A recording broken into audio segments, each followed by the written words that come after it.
Hey, welcome back to this week's episode of On the Level Leadership, and I have a question for you. So, do you know what it takes to be a great leader? Well, let me say something. Oftentimes when we ask ourselves that question, we're actually asking the wrong question. The question is, who are you, and are you the person that you need to be in order to be a great leader? Stay tuned. More on this up next.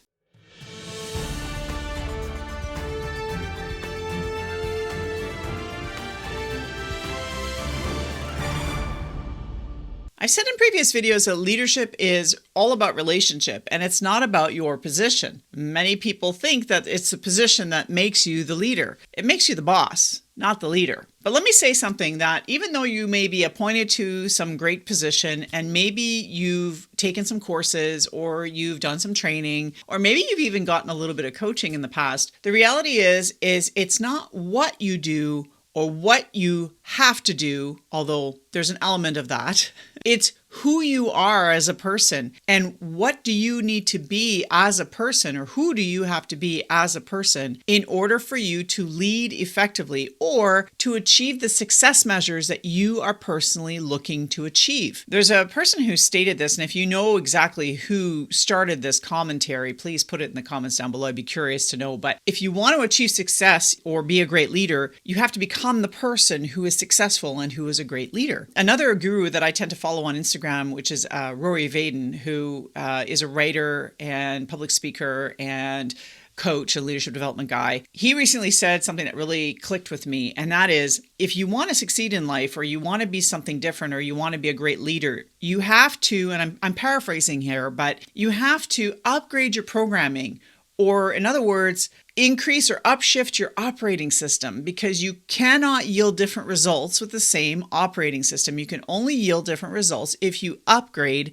your operational systems. And what that means is you have to change who you are, not at your core, but in how you behave, the choices you make, the actions you take, the risks you're willing to assume. You have to tweak those things so that you become the person that can be successful, or you become the person that can be a great leader. I have to tell you that I have personally resisted this with every fiber in my effing being. And the reason being is because, for those of you who follow me on this channel, you may have gotten a bit of an inside scoop around some of my upbringing, but I have some trauma related stuff associated with my childhood. And so anytime I put myself out there or anytime I make any major shifts or changes, my brain goes into danger, danger, danger. This is not really good for you. However, I can tell you that in the course of my career as a leader, and having grown step by step, phase over phase, and worked my way up from being a nurse consultant in emergency management to an executive upon retirement from my government job, for example, then transitioning to coach/leadership consultant. Here's the thing,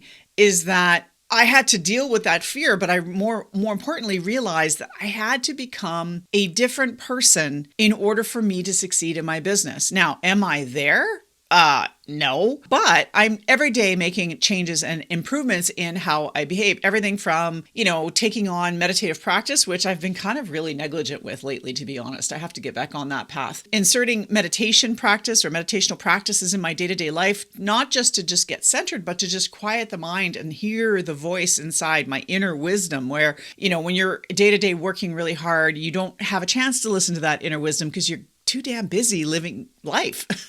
So I had to learn to do that. Now, at my core, I'm a giving, empathetic, enabling, good leader at my core, but there are still things that I react to, that I'm triggered by, that I have to sort of monitor and make tweaks, subtle tweaks along the way so that I can, again, grow into the person that I need to be a great leader, but more importantly, for you guys as potential people who might want to work with me, a good coach, right? I want to be able to grow into that so that I can be in the best service possible for you as a leader, but also as a coach. So you want to upgrade your operating system and you don't exactly know what to do. So here's some steps, right? And the first thing is you need to get real with yourself. Like, I hate to tell you this, but one of the things we have the hardest time doing as humans is we don't like looking in the mirror at the reality that is us. And I'm going to say on both the good side as well as the bad side. You need to really take a good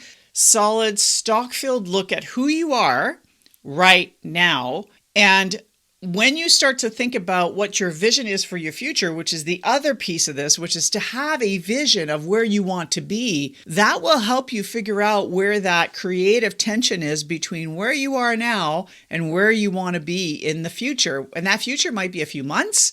It could be a couple of years, it could be even a decade or more, but where do you want to be and where you are now will help you to establish sort of, okay, well, I'm not actually starting from zero or scratch. I have these skills, I have this capacity, and then figure out where the gaps are or where maybe some of your challenges are in terms of behaviors or how you show up or who you are as a person in terms of habits and that kind of thing. And then figure out how you're going to strategically move yourself in the direction of the goal that you want to achieve, right? It's really about getting real with yourself and figuring out what are you struggling with? What are you lacking in experience? What are you lacking in skills? Do you suffer from imposter syndrome? Is your inner voice telling you you're a loser? Like, you need to figure out what in here needs to alter or be shifted in order for you to really be the person you need to be, to not just be a great leader and get promoted and enhance your career, but ultimately make you a better person overall, right? In terms of how you want to show up in this world. The second thing is ask others for input. Now, this is also a super vulnerable space to be in, but if you have been doing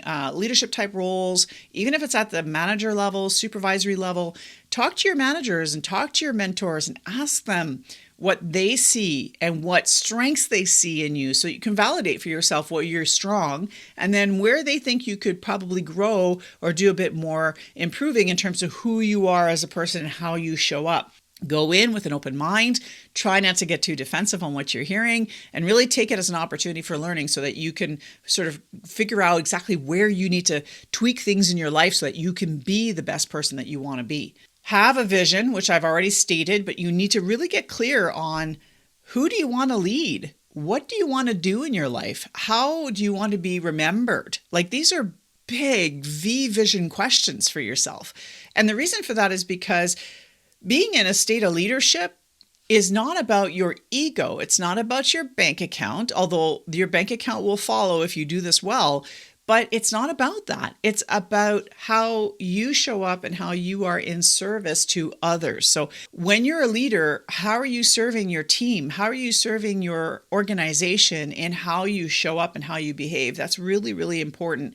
So I'm going to repeat this because it bears repeating. You need to figure out how you can be in service to others as a leader in order for you to be a great leader. More importantly, if you're in a leadership position, your job is about promoting and enabling other people to become leaders. It's not about being the boss and controlling everything and everybody around you. Being a leader is about enabling others to grow up as leaders themselves. Leaders make other leaders possible. And they do that by being in service, but they do that also by in how they talk, how they communicate, how they show up, how they disable barriers for people, how they shit filter between the top and the lower parts of the organization. Like, everything you do as a leader enables other people to grow as leaders as well. So you yourself become the mentor. You yourself become the coach. And by the way, you may say, well, how can I coach or mentor anybody? I'm just like a manager. Yeah, but what about the supervisors who report to you? Because you're now a step ahead of the supervisors. You can mentor a supervisor if you yourself are a manager. If you're a director, an executive director, a VP, a CEO, you can mentor pretty much anybody who's below you in rank because you have gone through that stage. You've gone through that storyline. And although everybody's experience is different, the reality is what you learned has value, and you can mentor and or coach people to help them along the way to figure stuff out for themselves so that they can get their careers to grow as well. So to demonstrate the in service to others piece, I'm going to quote Oprah Winfrey because I admire this woman. She built a $1 billion business essentially from nothing and really had to go through a lot of trials and tribulations to get there. So this is a woman I admire quite a bit. But here's the thing is, regardless of what you think of Oprah Winfrey, I love, love, love this quote, and I'm going to quote directly. And it says, "You cannot continue to succeed in the world or have a fulfilling life in the world unless you choose to use your life in service somehow to others and give back what you have been given. That's how you keep it. That's how you get it. And that's how you grow it." So if you yourself want to grow as a person, as a leader, and achieve a certain level of success in leadership, you're going to have to, one, figure out how you're going to be in service to others, and two, in order for you to be in good service of others, you may need to change a bit of who you are and become the person that will be able to lead an organization.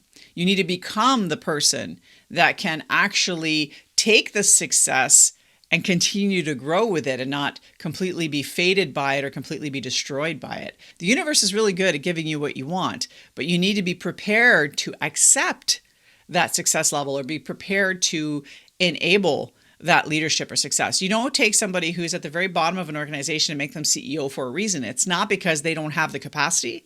It's not because they're not smart enough or that they're not good enough. It has nothing to do with that. It's that they are not the person that's needed at that time to become the CEO. You need to sort of go through this path of growth and development in order to become the person who can do this job without completely crashing and burning. So understand that you are exactly where you need to be right now, and you need to figure out, okay, well, if this is the path I want to take, what is needed in order to get there? And this is going to lead you to the fourth thing, which is get help. If you are struggling to advance your career, if you are struggling to figure out what is needed, I'm trying to do everything possible here and I'm still not succeeding, guess what? If you get yourself a mentor, look for somebody at work who's 2 or 3 or 4 steps ahead of you, who's willing to work with you as a mentor to help guide you in your career development. They might be able to do that. Get a coach, someone who's going to challenge your limiting beliefs, someone who's going to help validate your strengths, who's going to help you develop an action plan and hold your ass to the fire and keep you accountable. Get a coach. They can help you do that. If this is something that you're interested in, there's a link down below, guys. You just have to click on it, have a conversation with me to see how I might be able to help you out. But if that's not the case, find a coach in your community. Find a coach through your church, through your friendships, whatever. But find somebody who can help you look at where you are now, look at where you want to be, and help you try to tease out what you're going to have to do to get there. Because you know what? There's going to be obstacles along the way that you're going to need to figure out. And having a sounding board. Hey, you know what? Another idea might be an informal mastermind, right? You don't need to pay into a mastermind. Just get a group of people who are a step or two ahead of you in their careers.